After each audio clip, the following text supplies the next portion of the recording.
Dentro de este grupo están los antihistamínicos que se usan generalmente para alergia, ¿no? Lo único que puedo rescatar de ese tema, que todavía no reviso el PPT, que usar PPT, mi propio PPT no, porque PPT, bueno, no se comprende bien, que digamos.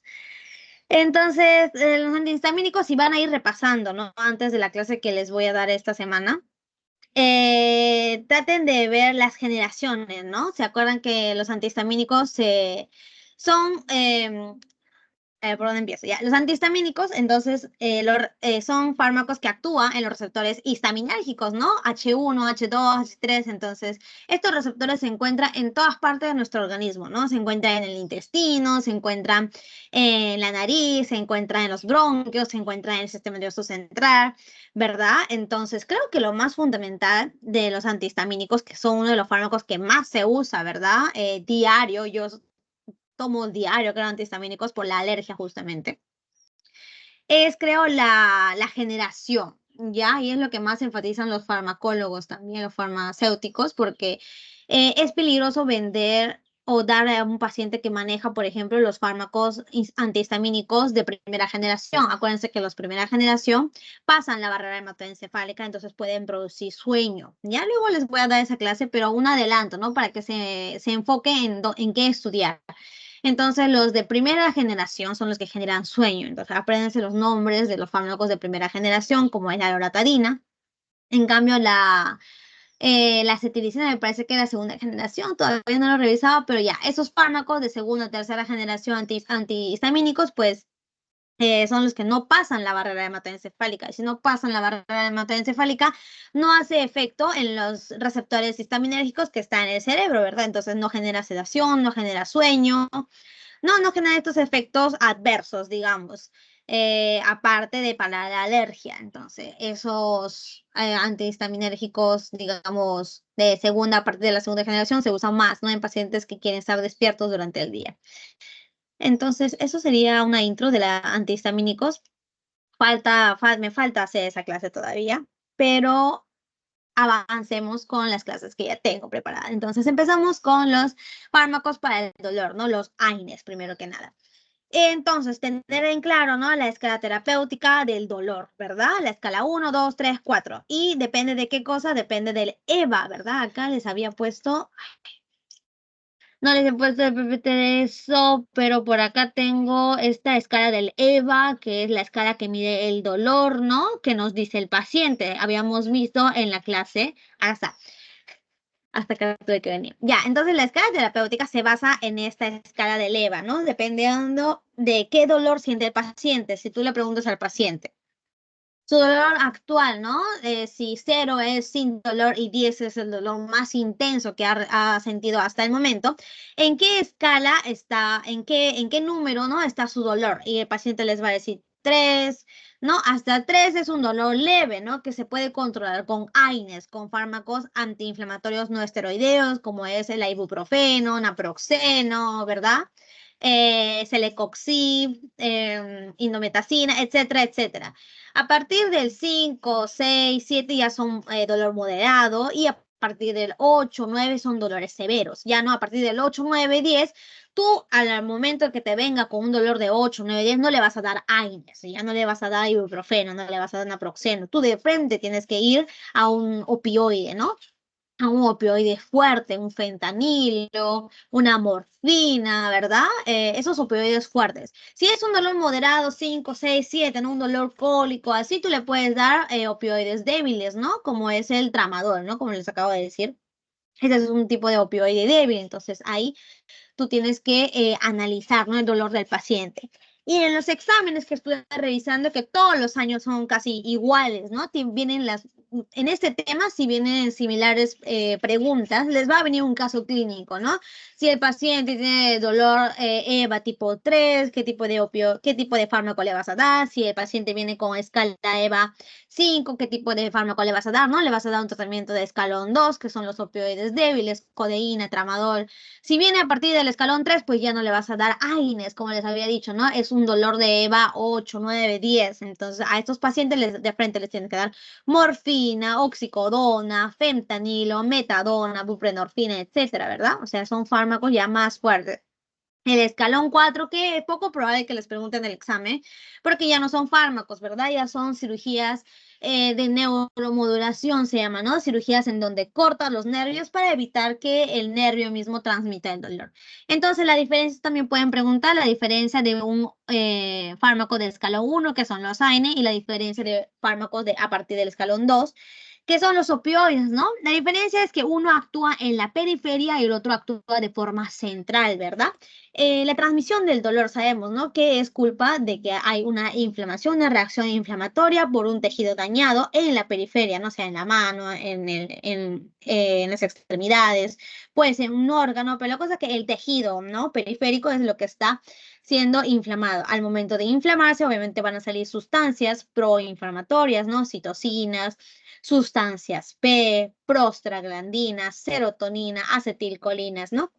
Estas sustancias mediadores inflamatorios, pues van a activar a los nociceptores, ¿verdad? A los receptores que están en los nervios periféricos. Estos nervios captan, ¿no? Esta información de que hay una inflamación periférica y traducen, ¿no? Hace una conducción del dolor a través del nervio, llegando hasta el sistema nervioso central, ¿no? Pasando por los ganglios basales, etcétera, llegando a la corteza cerebral.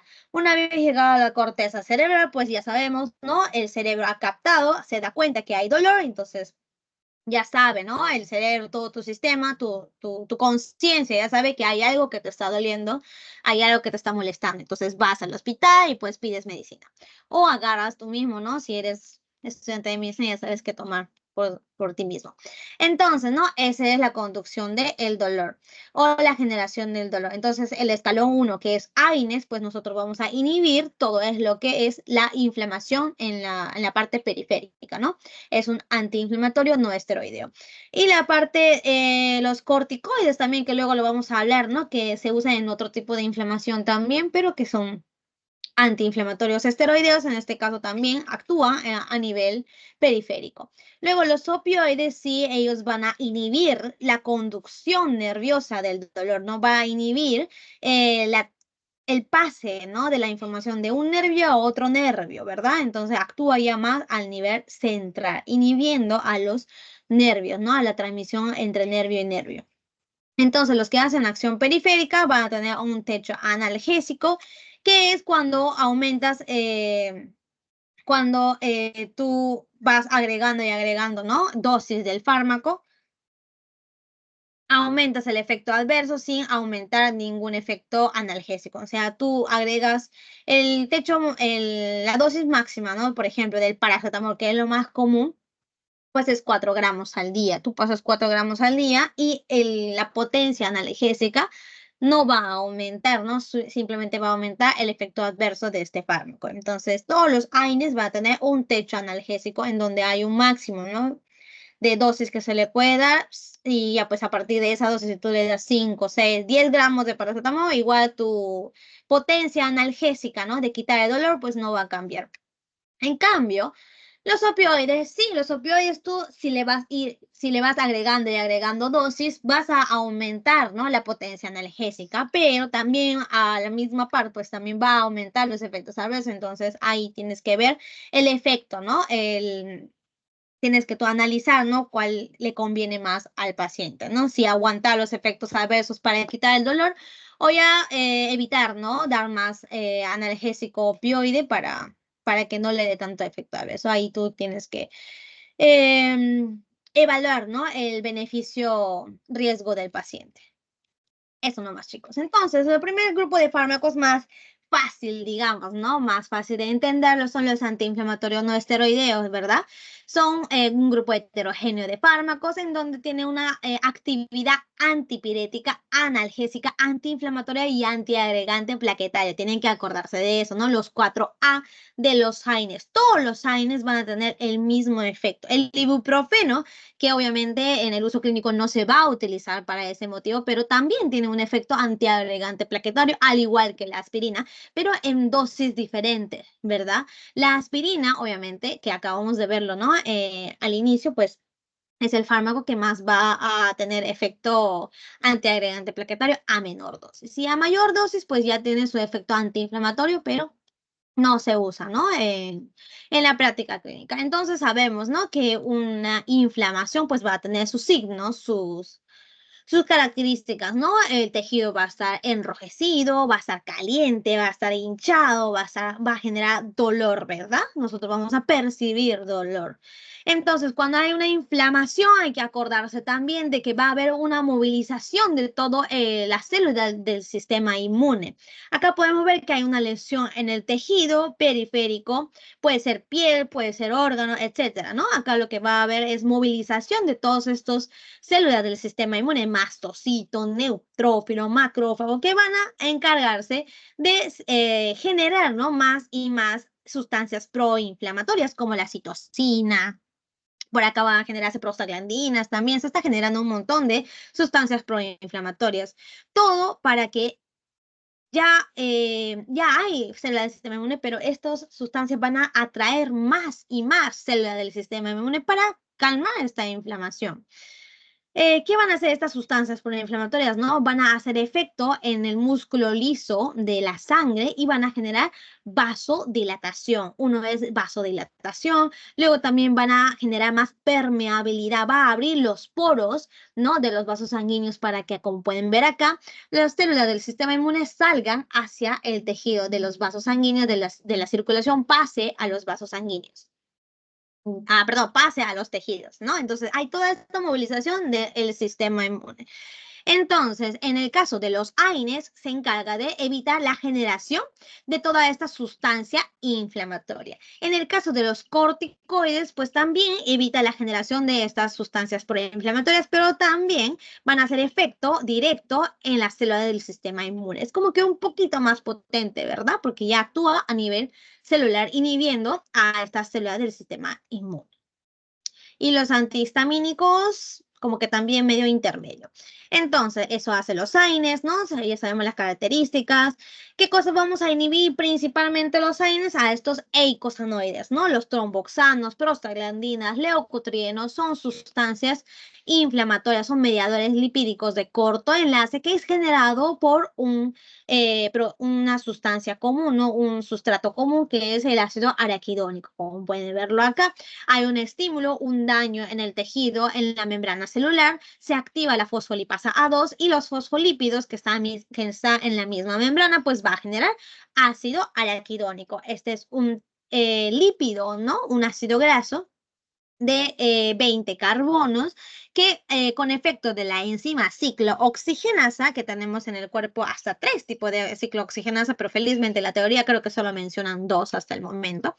Entonces, esta enzima va a hacer efecto al sustrato, que es el ácido araquidónico, y va a convertir en prostaglandina G2, ¿no? Y este es el producto común en que a partir de esto pues se va a generar muchas sustancias proinflamatorias como es la prostacyclina, tromboxano A2, prostaglandina D2, E2, etcétera, etcétera, etcétera. Y cada uno de ellos va a contribuir, ¿no? En el proceso de la inflamación, genera vasodilatación,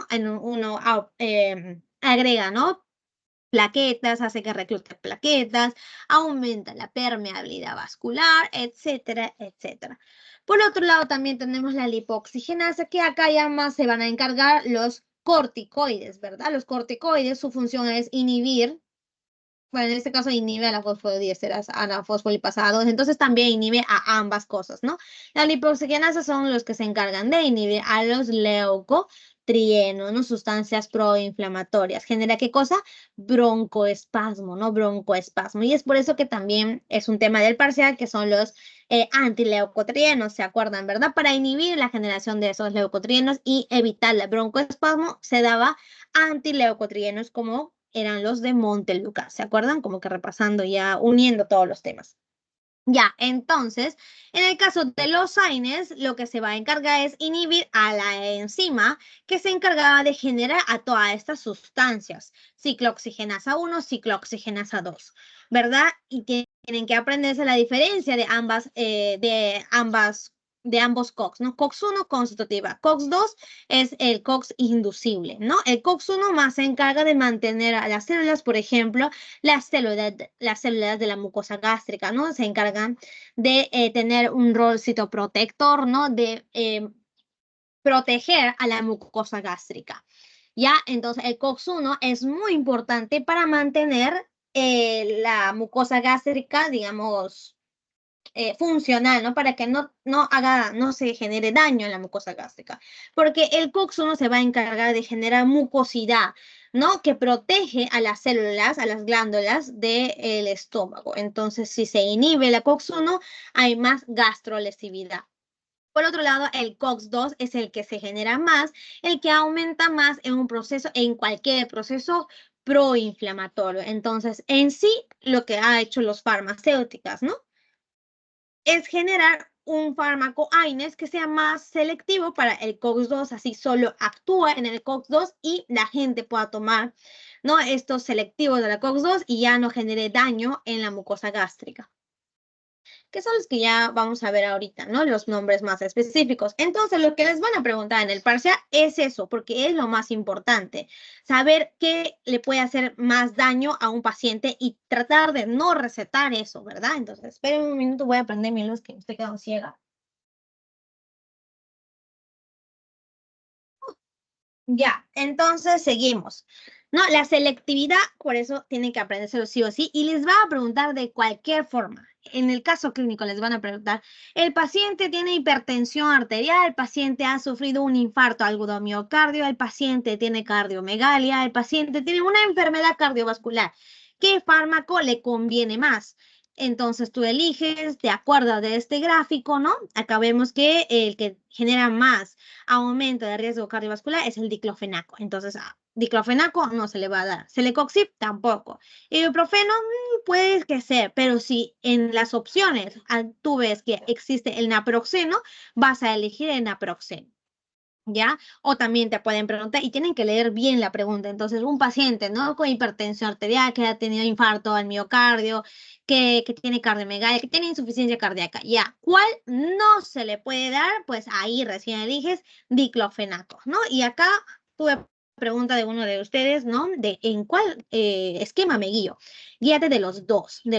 Trata de combinarlo ambos, ¿no? En ambos están de acuerdo de que el diclofenaco es el más cardiolesivo. Luego le siguen los heterocoxib, celecoxib, los coxib. Dentro de ellos también hay más selectividad, ¿no? El heterocoxib es más cardiolesivo y el celecoxib no.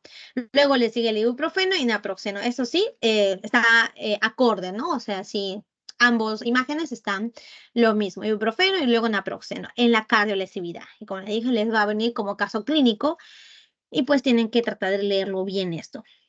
Luego sobre la gastrolesividad, ¿no? Si es más selectivos al COX-1, como les había comentado, como tiene un rol citoprotector, pues si inhibimos más pues va a tener más riesgo de generar úlceras, de generar heridas, ¿no? De generar gastritis, etcétera, etcétera. Entonces tratamos de evitar en dar esto. En ambas imágenes pueden ver que el ketorolaco es el que genera más gastrolesividad, ¿ok? Son los más selectivos al COX-1. Ketorolaco, como pueden ver acá, el ketorolaco es el primerito. Luego le sigue los piroxicam, meloxicam, luego el dexketoprofeno, el ketoprofeno, indometacina, y luego vienen los naproxeno, ¿no? Luego recién viene naproxeno, el ácido acetil salicílico, diclofenaco, como pueden verlo acá, diclofenaco, ¿verdad? Diclofenaco, sí, acá está ya diferente. Entonces, guíense de esta imagen, ¿ok? Guíense de esta imagen. Luego de naproxeno, el que hace más daño gástrico, ibuprofeno, ¿ok? Ibuprofeno. Luego recién diclofenaco, luego los coxi por último, ¿verdad? Porque estos son más selectivos al COX-2, ¿ok? Guíense de eso. Esta imagen y esta imagen son sacadas de la teoría tal cual, entonces de acá les van a preguntar. Este es como un apoyo, ¿ya? Como un apoyo. Pero básicamente, hasta el momento que he visto en los exámenes pasados, les han preguntado hasta naproxeno nomás. Nadie ha preguntado sobre ibuprofeno ni nada, felizmente. Hasta el momento, pero igual no se sabe, entonces de ahí guíense. Y sí o sí les van a preguntar esta pregunta, entonces grábenselo en la imagen memoria fotográfica el orden, ¿no? De la cardiolesividad y de la gastrolesividad, porque sí o sí les van a preguntar. O les pueden preguntar, ¿no? cuál es más así pueden hacer preguntas directas, ¿no? Si les dicen un fármaco que tiene más selectividad al COX-2, ¿no? Al COX-2, pues ustedes van a elegir más selectividad al COX-2, si es más selectivo al COX-2 hace más daño, entonces sería el diclofenaco. Un fármaco que es más selectivo al COX-1, dentro de ellos el ketorolaco. Luego le siguen los piroxicam, meloxicam, etcétera, etcétera, etcétera. Ya es lo que simplemente les van a preguntar en el tema de los AINES. Y acuérdense que los AINES se les va a dar a la escala terapéutica en un dolor de EVA 3, 4, hasta 5, ¿ya? Pero generalmente se combina ya cuando ya tienen un dolor de 5. También lo que he visto bastante banco ya es sobre la potencia antiinflamatoria que tiene estos AINES.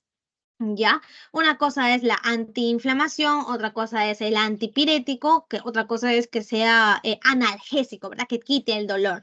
Ya en el caso de la analgesia, casi todos los AINES van a tener analgesia, ¿no? Van a tener efecto de quitar el dolor, pero en el caso de la antiinflamación, pues va a tener niveles. Por ejemplo, no tiene casi nada de efecto antiinflamatorio que va a ser el paracetamol, ¿verdad? El paracetamol es el único que no va a tener casi nada de efecto antiinflamatorio, ¿no? Se puede usar como antipirético, o sea, para bajar la fiebre, y se puede usar para quitar el dolor, pero como antiinflamatorio, pues no es muy efectivo, que digamos. En cambio, luego tenemos a los analgésicos y a los antiinflamatorios moderados, que son los ibuprofenos o el mefenámico. Luego tenemos los antiinflamatorios con una potencia ya mayor, ¿no? El salicilato, tenemos el metamisol, ¿no? Un fármaco muy usado para fiebre, ¿no? Se receta bastante en fiebre. eh, y para dolores ya más severos, un dolor de EVA 5 por ahí. El Todolac también, y el que tiene mayor potencia antiinflamatoria de todos los AINE es la indometacina, y esto fue banco, se ha repetido el ciclo pasado y hace 2 ciclos también me parece que he visto una pregunta así directa en donde dice cuál de los AINE tiene más efecto antiinflamatorio, etc.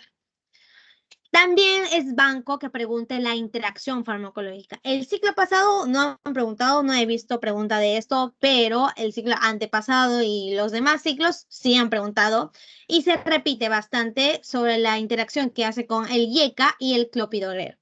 ¿Ya? Entonces, con el IECA, pues va a aumentar el riesgo de insuficiencia renal e hipercalcemia cuando tú tomas IECAs más AINES, entonces no se le da. Clopidogrel tampoco. Clopidogrel era un antiagregante plaquetario, ¿verdad? No se confunda antiagregante plaquetario y anticoagulantes, ¿verdad? Ambos evitan que la sangre se pare, ¿no? Que no se desangre. Perdón. Ambos evitan que la coagulación de la sangre, ay no, ¿cómo se le puede decir? Ambos evitan que la sangre se coagule como tal, pero uno va a hacer un efecto directo en las plaquetas, ¿no? La aspirina y el clopidogrel van a ser antiagregantes plaquetarios y los que inhiben, ¿no? La cascada de coagulación, que son la heparina, la warfarina, esos son anticoagulantes como tal. Entonces traten de no confundir los términos. Importante también eso. Entonces, clopidogrel, antiagregante plaquetario, no se puede combinar con ningún fármaco AINES porque aumenta el riesgo de hemorragias, ¿no? Y traten de repasar este resto de tablita que lo he sacado de su teoría. Entonces, sobre los corticoides, ya los corticoides no me gustaría hablar mucho de esto porque no preguntan, el ciclo pasado tampoco han preguntado, el ciclo antepasado tampoco, pero vamos a rescatar lo más importante, a ver qué puede ser. Acuérdense que los corticoides, ¿no? El cortisol es una sustancia que también sale de nuestro cuerpo. ¿De dónde sale? De las glándulas suprarrenales en la parte de la corteza, ¿ya? Sale una sustancia, una hormona que se llama cortisol, ¿no? El cortisol hace efecto en nuestro cuerpo, generalmente aumenta cuando estamos en un ambiente en estrés, ¿no? O sea, cuando está uno estresado, dice que se le subió el cortisol. Bueno, yo lo uso mucho eso porque generalmente paro estresada. Bromita. Entonces, pues han generado, ¿no? Unas sustancias que son los corticoides, los glucocorticoides, que se parecen mucho al cortisol. Entonces, va a asemejar, ¿no? Las acciones que hace el cortisol en nuestro sistema. Entonces, tiene muchas formas de inhibir la inflamación. El primero es inhibiendo la fosfolipasa A2. Ya, chicos, no se olviden, mecanismo de acción de los corticoides Inhibe la generación la acción de la fosfolipasa 2, que era el que nos generaba ácido araquidónico. Entonces va a inhibir al sistema del COX, ¿no? De la ciclooxigenasa y también al sistema de la lipoxigenasas. También va a inhibir, ¿no? La generación va a actuar a nivel nuclear. Acuérdense, el mecanismo de acción otra del corticoides es ingresar directamente a la célula, unirse a los receptores citoplasmáticos, funcionar como factor de transcripción para inhibir, ¿no? Ciertos genes que generaban proteínas proinflamatorias, como son las interleucinas, los factores de necrosis tumoral, etcétera, etcétera. Entonces, inhibimos estas sustancias proinflamatorias y también podemos actuar dentro de los núcleos de estas células del sistema inmune inhibiéndolos, ¿ya? Inhibiéndolos. Entonces, también funcionan como inmunomoduladores, ¿no? Porque estamos generando apoptosis, ¿no? De algunas células del sistema inmune. ¿Qué más podemos hacer acá? También inhibimos las secreciones, ¿no? Que se genera cuando hay una reacción inflamatoria, ¿no? Cuando hay una reacción inflamatoria, habíamos hablado de que las células endoteliales, ¿no? Las células de los vasos sanguíneos se abren, se dilatan y generan poros, aumentan los poros para que las células del sistema inmune salga hacia el tejido. Al momento de que sale eso, también sale exudado, también sale agüita. Esta fuga de agua es lo que se convierte en la forma externa de nosotros, que es el moco, ¿no? El moco, la flema, las secreciones, ¿no? El moco nasal, etcétera, etcétera. Eso es por el exudado que se genera por una inflamación. Entonces, cuando estamos con alergia, etcétera, podemos tomar antihistamínicos, pero también podemos tomar estos corticoides, ¿verdad? Porque inhibe, como pueden verlo acá, inhibe la fuga extravascular, ¿ya? Muy bien los corticoides. En exceso, obviamente, es fatal, ¿ya? No se puede tomar en exceso, ojo con eso. Así que si encuentra a un familiar que está tomando o se está automedicando con corticoides, les recomiendo que le digan que pare, ¿ya? Porque no es bueno, de veras que no es bueno. Entonces, ¿qué más? Fármacos antiinflamatorios, ¿no? Funciona como inmunomoduladores también. A menor dosis, ¿no? Funciona como un reemplazo hormonal. Como les dije, ¿no? El cortisol se genera en nuestro cuerpo, entonces hay pacientes que tienen insuficiencias suprarrenales. Claro, insuficiencias suprarrenales, entonces estos pacientes no generan cortisol por ciertas enfermedades. Le podemos dar corticoides a baja dosis para que reemplace esta hormona que le falta.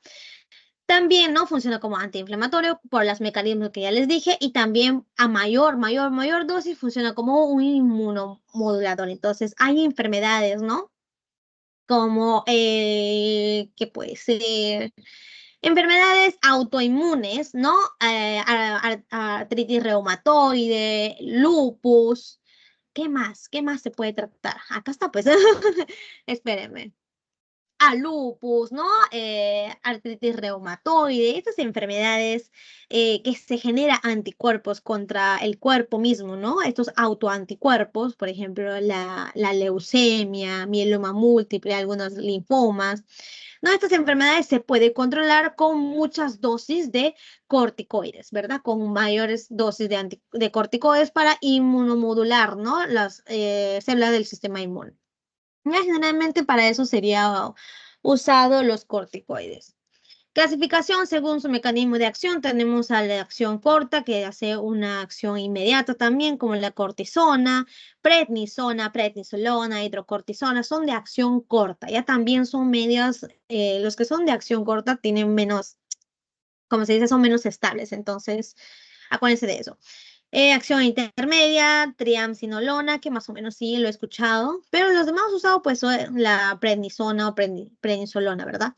Los de acción prolongada pues son los más estables, dexametasona, betametasona, flumetasona.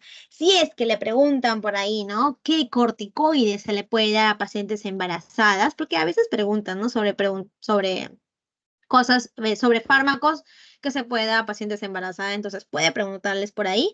Ojo, ¿ya?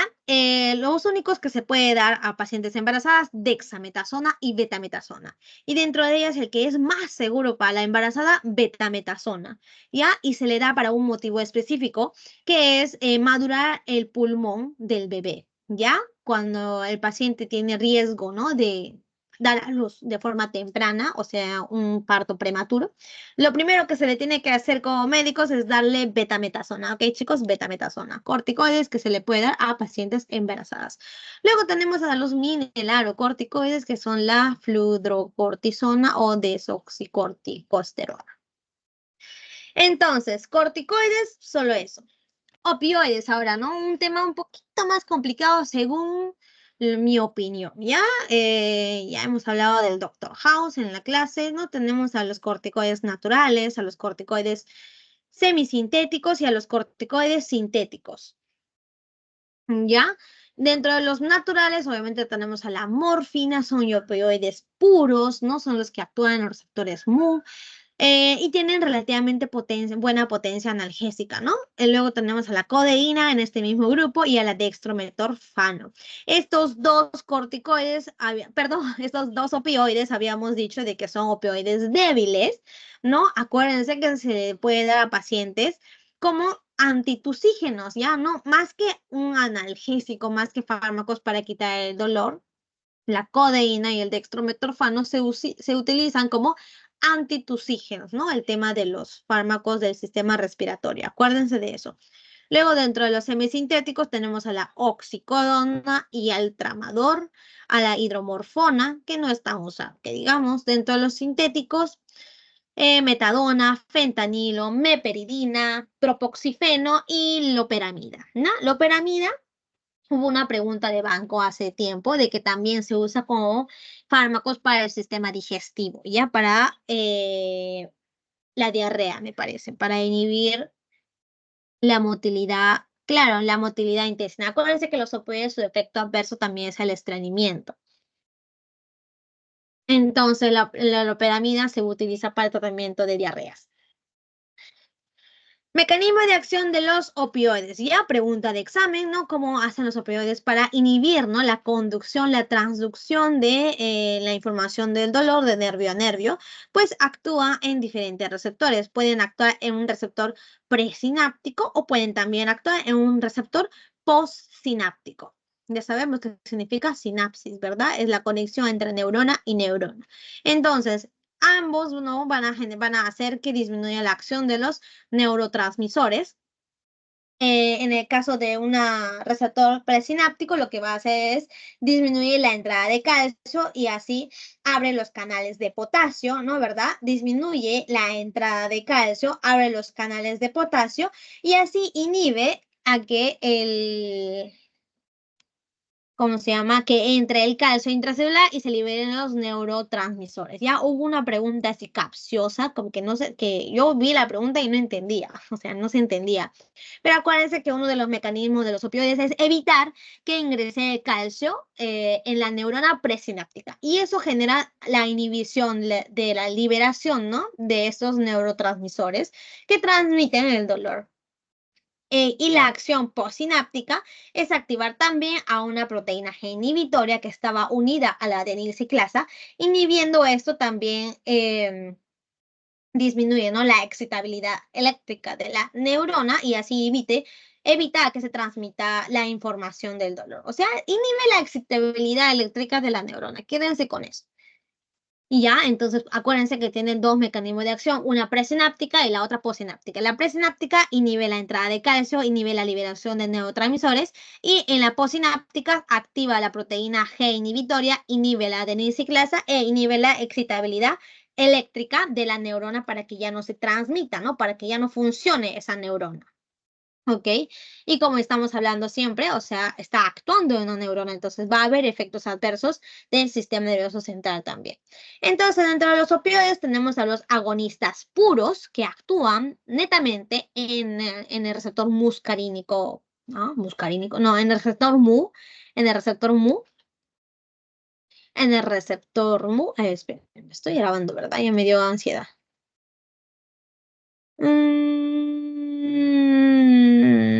Ya, sí. Entonces, ¿no? Los agonistas puros, que acá tenemos la morfina, codeína, oxicodona, tramadol, metadona, fentanilo, todos ellos van a actuar obviamente en el receptor MU. El receptor MU genera analgesia supraespinal, puede generar sedación, puede generar tolerancia, ¿no? Al fármaco, puede generar miosis, depresión respiratoria, inhibición peristáltica, o sea, inhibición de la motilidad intestinal y euforia. Por otro lado, también tenemos a los agonistas, antagonistas, que por un lado agoniza un receptor de los opioides y por otro lado antagoniza. En este caso tenemos pocos ejemplos, ¿no? Acá tenemos a la nalbufina o a la pentazocina. Estos fármacos actúan en el receptor kappa como si fueran agonistas, actuando, ¿no? Excitando a este receptor kappa, que es un tipo de receptor de opioides, y inhibe la acción del receptor mu. O sea, no genera euforia, pero sí genera disforia. Ya en este caso, cuando activa el receptor kappa, genera disforia, que son trastornos psiquiátricos, ¿verdad?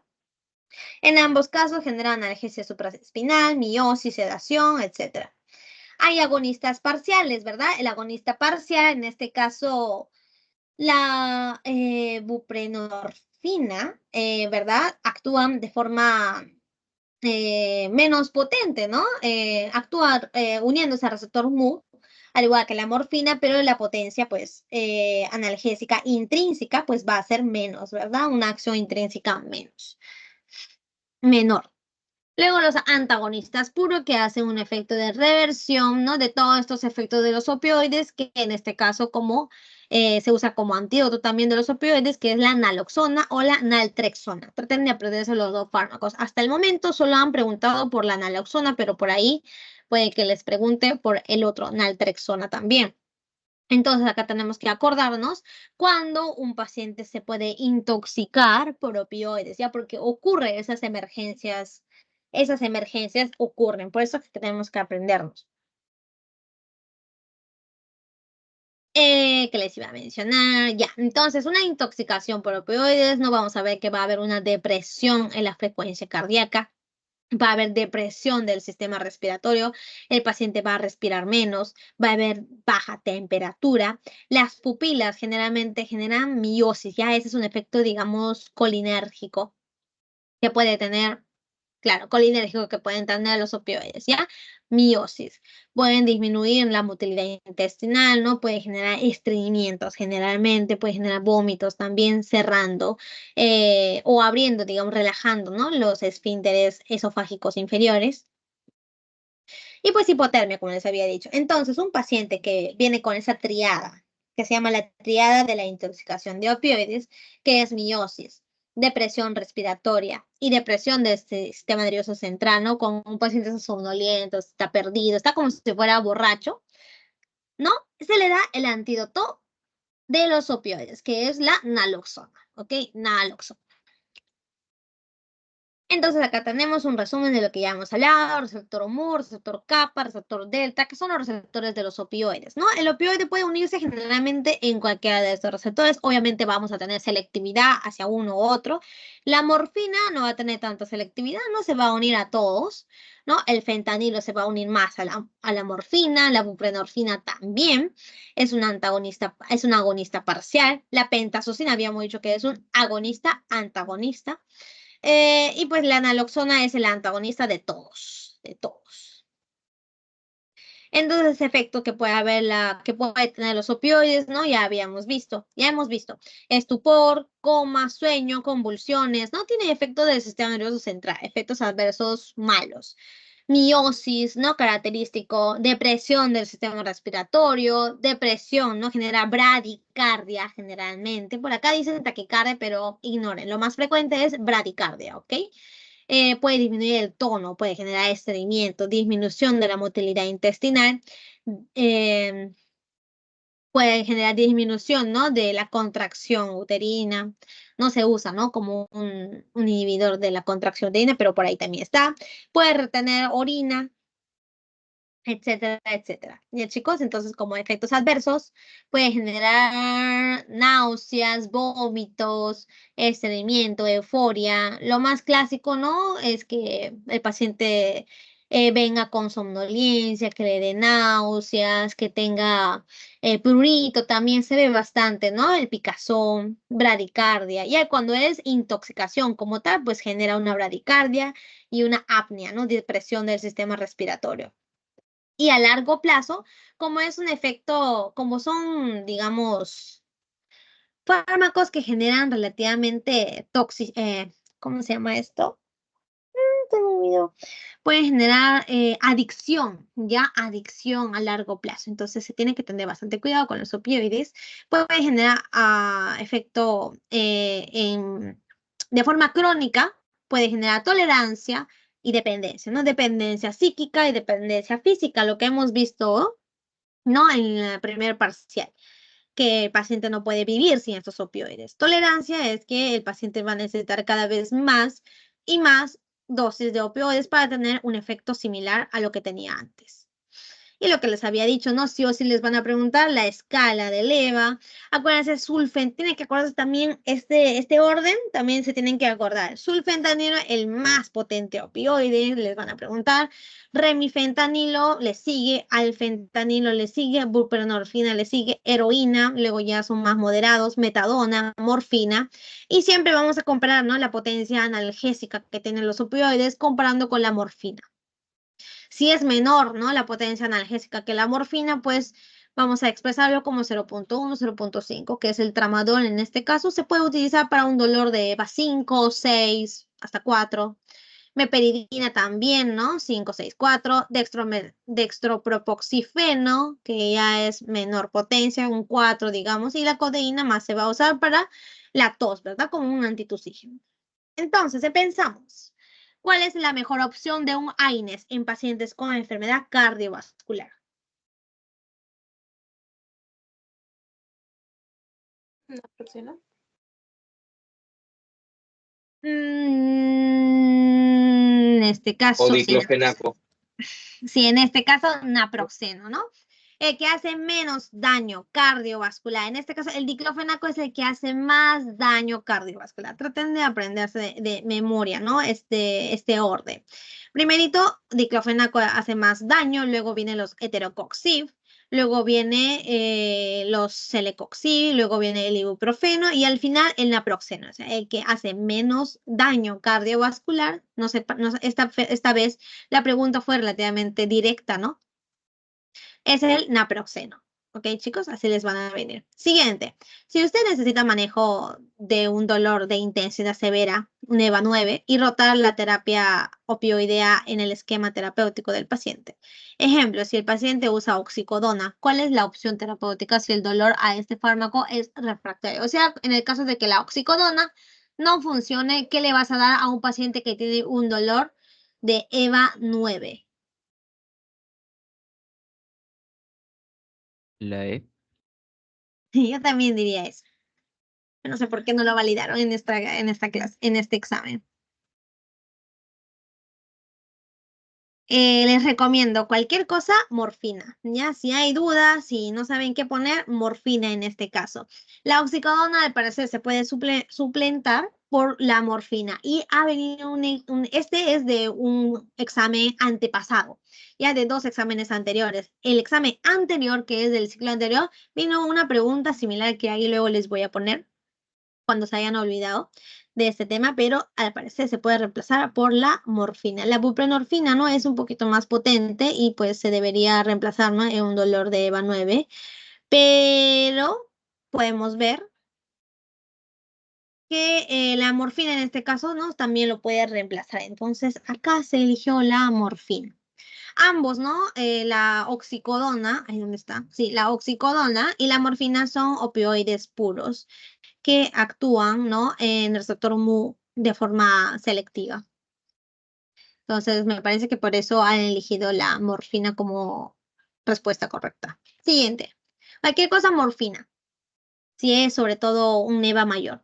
Siguiente. Paciente llega a consulta por dolor de intensidad según el reporte EVA 3. Realizamos la anamnesis. El examen físico se concluye que se encuentra en el escalón 1 de la OMS. Escalón 1. Indica analgésico para usar si el paciente es portador de gastropatía.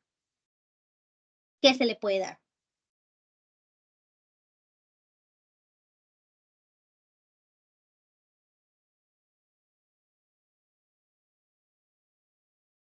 Indometacina. No. Paracetamol. Paracetamol, correcto. Cualquier cosa también paracetamol, ¿ya? Es uno de los fármacos más menos lesivo, ¿ya? Se puede dar hasta en embarazada. Entonces, acá si dudan, paracetamol.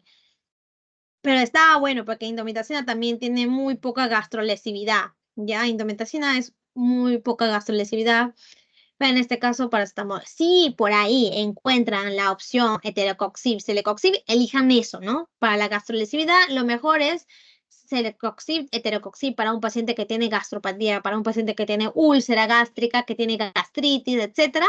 Lo mejor son celecoxib, heterocoxib. Si no hay, ya pues paracetamol. Y si no hay, ya pues eligen la indometacina, ¿no? Porque, perdón, la naproxeno, porque luego la indometacina tiene más gastrolesividad que el naproxeno, ¿ya? Pero acuérdense, primerito, en la práctica clínica, ¿ya? Si le viene un paciente que tiene úlcera, pues no le vas a dar ketorolaco, no le vas a dar indometacina. La primera opción es celecoxib. Celecoxib, heterocoxib, diclofenaco, pero acá no vemos ninguno, no vemos ninguno. Luego pasamos a pensar, ya, si no hay ninguno, ¿qué opción tengo? Ibuprofeno, ¿no? Ibuprofeno si es que, perdón, diclofenaco, ¿no? Si no tenemos diclofenaco, ya pues pensamos en naproxeno. Y si no hay, indometacina. Pero obviamente no le vamos a dar ketorolaco ni piroxicam, porque estos son los más gastrolesivos, ¿ok?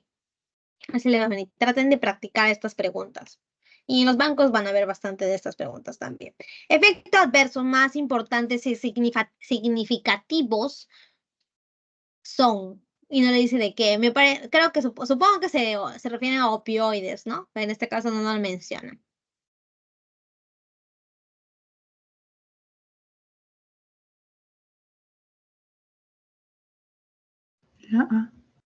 ¿Qué será esto? A ver, claro, él también diría lo mismo. ¿Qué opinan?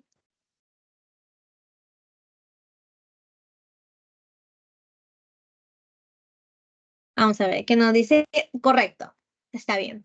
Acá han puesto prurito, constipación, miosis. Estos son los efectos adversos más frecuentes, digamos, ¿no? El prurito es bastante frecuente, el estreñimiento es bastante frecuente, ¿ya? Pero si les preguntan por los más significativos, porque hay ambos bancos, ¿eh? Hay una pregunta que les hace diciendo cuál es el efecto adverso más frecuente de los opioides, y en este caso es el prurito, la constipación, el estreñimiento. Pero en el caso de que les pregunten, ¿no? Sobre lo más importante, que tenga significado vital, ¿no? Es la hipotensión, la urticaria y la depresión respiratoria, porque si le da esto al paciente significa que está intoxicado y pues se puede morir. Lo que se le va a hacer es naloxona, ¿ya? También los antídotos pregunta bastante, no se olviden naloxona, ¿ya? Sí o sí tienen que aprenderse. Siguiente, la petidina es un opioide que se usa más en pacientes con escala analgésica de 8. Si el paciente se hace tolerante a este fármaco, ¿cuál es la opción que le sigue?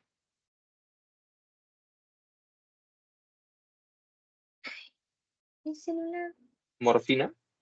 Correcto, morfina. Se parece mucho a la otra pregunta, ¿verdad? La petidina se es conocido generalmente como la meperidina y está en la escala acá, ¿no? Es menor que la morfina. Pero esta se da, al parecer, en una escala de dolor de EVA 8. Me parece raro, pero en la práctica clínica lo dicen así. A veces no concuerda con lo teórico, pero con la experiencia se complementa, ¿verdad?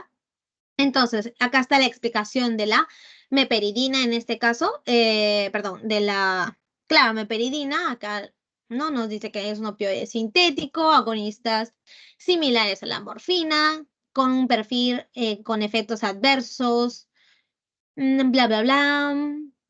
Nada importante, pero por acá les voy a dejar. Ya tiene los mismos efectos adversos como la miosis, ¿no? O efectos cardiovasculares. No se utiliza mucho de forma continua, ¿no? Entonces, porque también acá nos dice, ¿no? Que genera tolerancia. Entonces, de forma alternativa se le da, sin pensarlo, la morfina. Generalmente a un EVA 8 pues pueden descartar la codeína, ¿no? Obviamente, y el propoxifeno, que son menos potentes, ¿no? Está acá en la escala menos que la meperidina. Y pueden dudarlo, ¿no? Con la buprenorfina, que tiene una escala mayor de potencia, y el tapentadol, que también es una escala mayor, ¿no? No está acá, pero el tapentadol también es bastante potente. Intermedio, morfina. No hay otra explicación. Otro, chicos. AINES con mayor capacidad antiinflamatoria.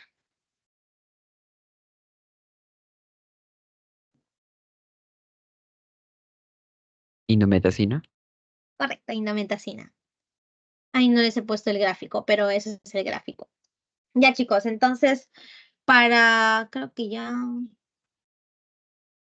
terminamos otro módulo, ¿no? Que son los AINES, etcétera. Nos falta antihistamínicos. Quiero hacer antihistamínicos. No me da el tiempo, pero quiero hacerlo. Hablamos un poquito del sistema respiratorio y hasta donde podemos, porque creo que también tiene otra asesoría, ¿verdad? Alguno de ustedes, entonces, hasta donde ponemos. Ya le voy a poner énfasis en lo más importante, ya para que puedan ir repasando este tema. Sistema respiratorio, yo creo que es un tema relativamente fácil. Ya, fácil. Acuérdense qué enfermedades vamos a ver. Una enfermedad que es el asma y otra enfermedad que son EPOC. Ambos son enfermedades inflamatorias del sistema respiratorio que ocasiona la inflamación, ocasionan los mastocitos, los eosinófilos, ¿no? Que van a generar las histaminas, ¿no? Generan citocinas, leucotrienos, sustancias proinflamatorias, ¿verdad? Entonces, estas sustancias proinflamatorias, cuando aumentan, ¿no? Los leucotrienos en los bronquios, generan broncoconstricción, generan obstrucción de las vías respiratorias, aumenta la fuga microvascular, o sea, aumenta el exudado y genera moco, ¿no? Y peor todavía, o sea, vamos a obstruir más a los bronquios.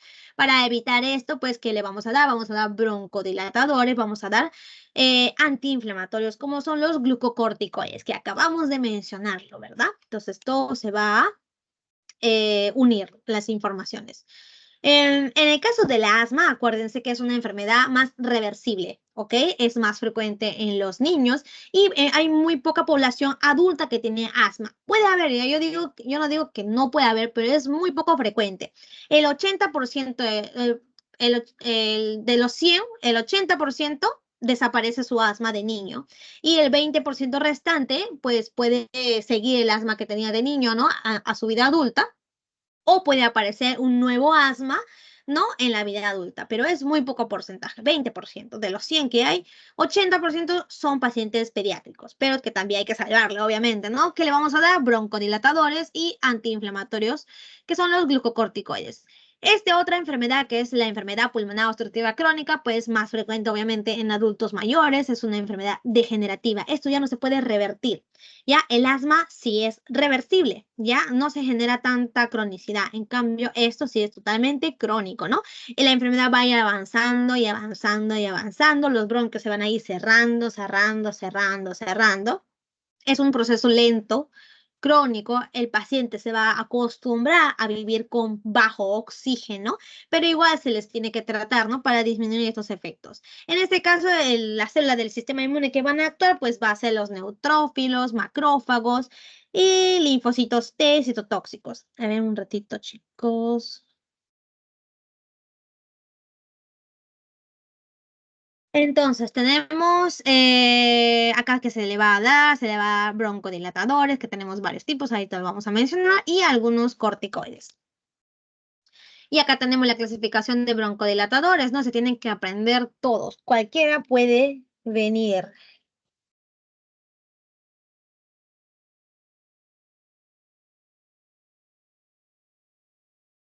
Un ratito.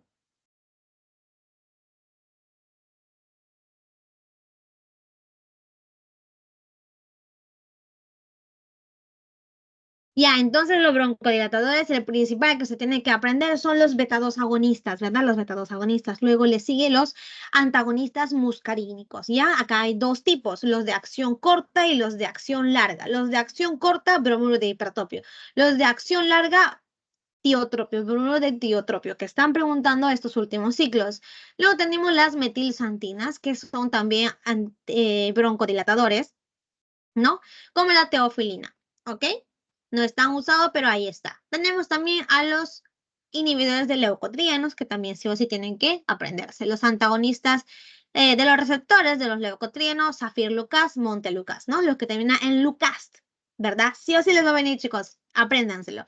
Luego los inhibidores de la lipoxigenasa, que era la enzima que generaba a todos los leucotrienos, Sileutón, ¿verdad? Sileutón. Un hito nomás tiene que aprenderse. Luego los antiinflamatorios, ya lo hemos visto, glucocorticoides, pero los que se da por vía inhalatoria, ¿ya? A los pacientes asmáticos para tratamiento prolongado no se le va a dar por vía oral, ¿ya? Es poco que se le da por vía oral, casi nadie. Se le da por vía inhalatoria. Entonces, en términos prácticos, los que se le va a dar va a ser más la fluticasona, ¿ya? Que es el medicamento que se ha hecho para administrar de forma inhalatoria, ¿no? Con los espaciadores. Prednisona, más o menos, fluticasona es el más, y luego le sigue la bleclametasona.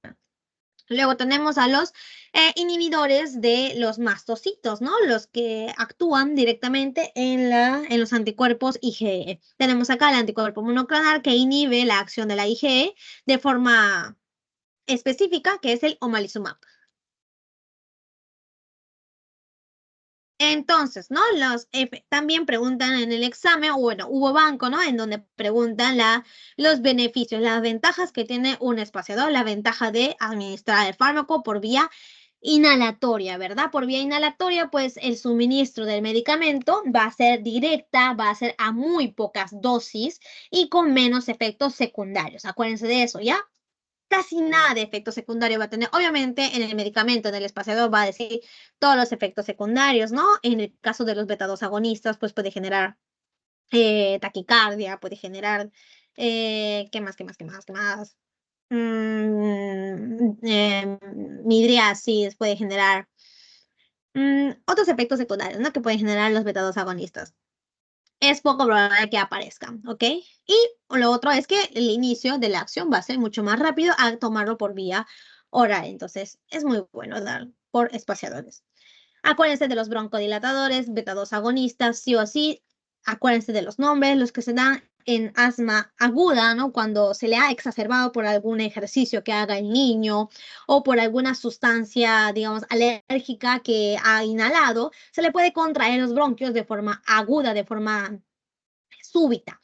A estos pacientes se le va a dar los SABAs, ¿ya? Los broncodilatadores de acción corta, ¿ya? Los broncodilatadores de acción corta o beta-2 agonistas de acción corta, que es el salbutamol o también llamado albuterol, terbutalina, fenoterol, ¿ya? Su acción dura más o menos 3 a 4 horas. Y por otro lado, los de acción prolongada, acuérdense estos dos nomás, salmeterol y formoterol, ¿ya? Pueden preguntarle cualquiera de estos y les van a preguntar.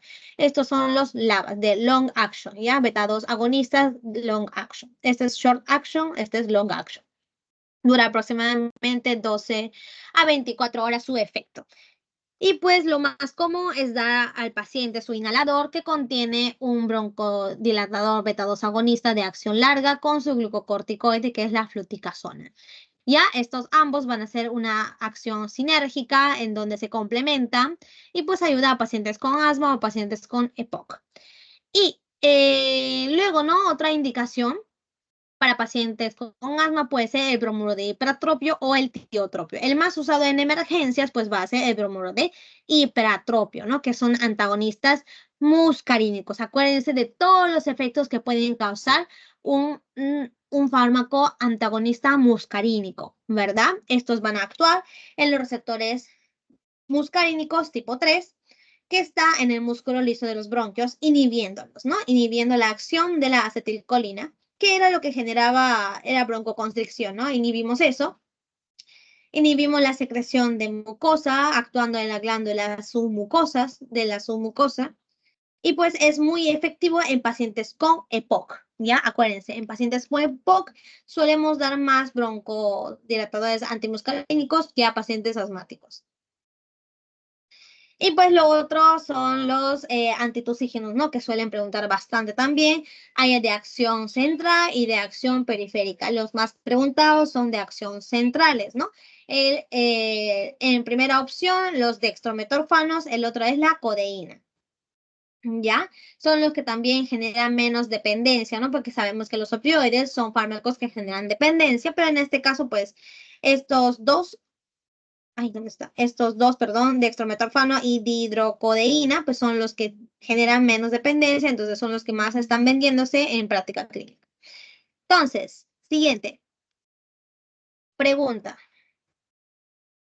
Frente a un cuadro de hemoptisis, ¿dónde está indicado el uso de antitoxígenos? ¿Cuál fármaco sería para elegir? Codeína. Codeína, así tal cual, chicos, así les va a venir. Una de las indicaciones, ¿no? Para dar antitusígenos, porque no a todo paciente que está tosiendo se le dan antitusígenos. Cuando ya hay mucho dolor de parte del paciente, o ya hay dolor de la garganta, o cuando genera sangre sobre todo, ¿no? Hay una expulsión de sangre, pues se le da antitusígenos. En este caso se puede dar la codeína, ¿no? Sí. Siguiente. Niño de 9 años que acude a emergencia con dificultad respiratoria, saturando 90%, una saturación baja. Al examen presenta abundantes sibilantes y roncantes. Se le diagnostica con un cuadro de broncoespasmo moderado, por lo que se indica nebulización. ¿Cuál de los siguientes fármacos es la mejor opción para nebulizarlo? Y pues les pregunto, ¿no? Bromuro de ipratopio, codeína, fenoterol, cromoglicato o montelukast.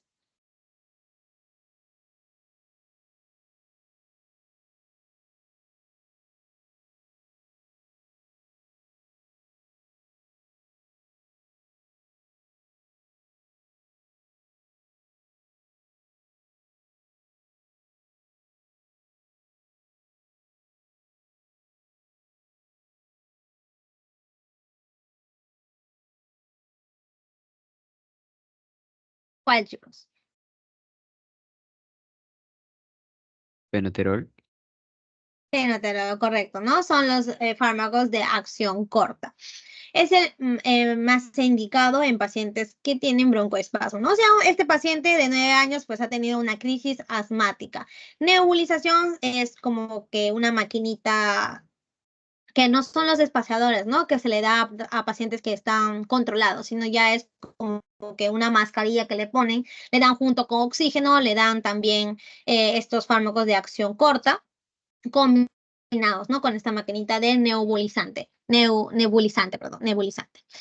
En Montelukast sabemos que son los antileucotrienos. En primera instancia no se indica, y en crisis asmática tampoco se indica más en tratamiento prolongado, ¿no? En tratamiento crónico. La codeína es un antitusígeno, el bromuro de ipratopio se le puede dar, ¿ah? O sea, una indicación. Uy, un ratito, chicos. Mm,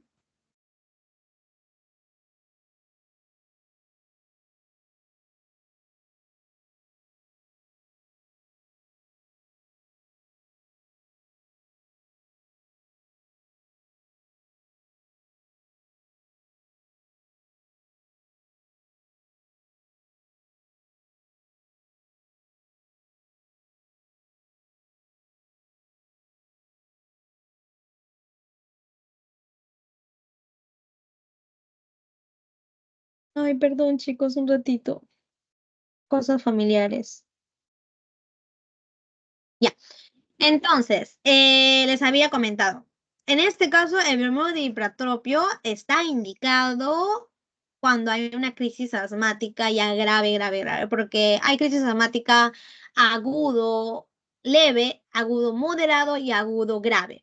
En este caso, justo les está diciendo que es un broncoespasmo moderado. Cuando es moderado, todavía no se indica el bromuro de ipratropio. Alucinen, ya puede ser por ahí que no han validado esta pregunta.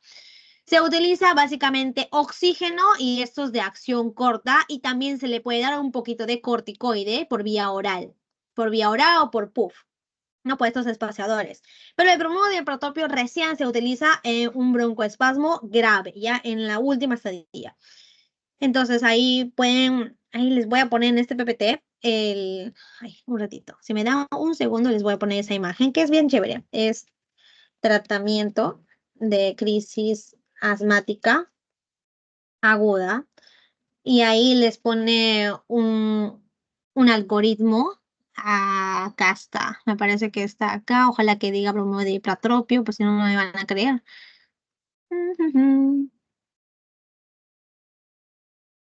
Sí dice. Ah, me acordé, esa es la clase de pediatría. Soy feliz porque me acordé, chicos. Ya, ahorita les voy a compartir la imagen. Primero voy a guardar PPT porque ahorita no se me va a ir. Y ya, miren. Me parece que por eso no lo han validado. Bromuro de hipertropio. Pueden ver que en una crisis leve no solo se utiliza un SABAS, o sea, en este caso salbutamol, terbutalina o fenoterol. En una crisis moderada, pues ya se le empieza a administrar corticoides. ¿Dónde está? ¿No dice corticoides? Acá está, prednisona, ¿no? Prednisona por vía inhalatoria o por vía oral, ¿no? Ambas, cualquiera. Y pues generalmente se le da salbutamol como principal alternativa. Si no tienes salbutamol, pues ya se utiliza los demás, ¿no? Terbutalina o fenoterol.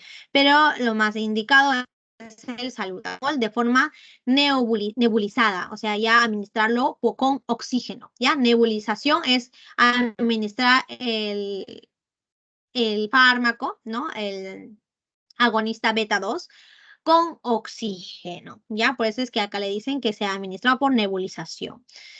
Y cuando es crisis grave, se da, ¿qué nos dice acá? Se da por nebulización el salbutamol y se le puede añadir bromuro de hipratropio, ya, pero en una crisis grave, se le puede añadir bromuro de hipratropio, no sé si le han enseñado eso en la clase, supongo que no.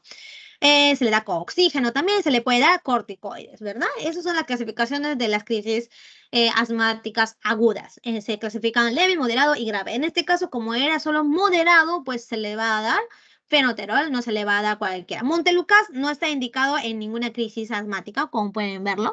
Se utiliza más para tratamiento prolongado, ¿ok? Clomoglicato ya ahí quedé, no he averiguado qué era exactamente. Pues solo hay una pregunta. 3 preguntas en este examen, ¿ya? Sí. ¿Qué más podemos ver? Una pregunta interesante en este examen pasado. Este examen es de 2 ciclos pasados, pero también no es que haya una gran diferencia en las preguntas. Siempre preguntan lo mismo. Preguntan los antitusígenos, los beta-2 agonistas. Ah, ya, preguntaron una cosa interesante acá. Voy a compartirles solo la pregunta, ¿ya? Porque ya no me dio tiempo para hacer el PPT, pero sí les va a ayudar. Ya, acá hay una pregunta donde nos dice, que es del examen pasado, ya. Nos dice, el efecto adverso posible con el uso de bromuro de hipratropio, ¿cuál sería?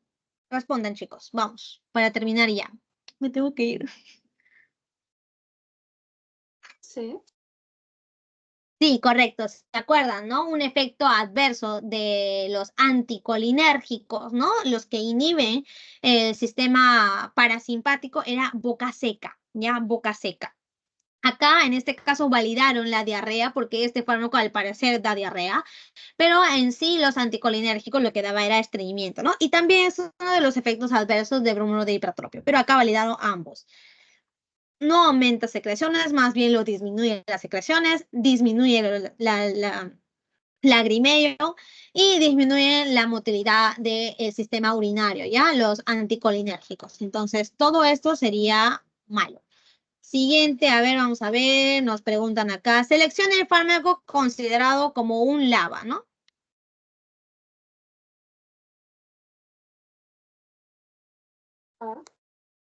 Formoterol. ¿Cómo?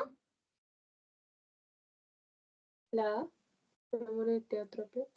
No, bromuro de hipratropio es un anticolinérgico, ya un anticolinérgico de larga acción. Eso sí, los LABA son los agonistas beta 2 de larga acción, ¿ok? Esos son los Formoterol. formoterol, correcto. Formoterol. Salbutamol son de corta acción, montelukast son los antileucotrienos y las teofilinas son las metilsantinas. Bromuro de tiotropio, correcto, sí son de larga acción, pero en este caso son los anticolinérgicos de larga acción.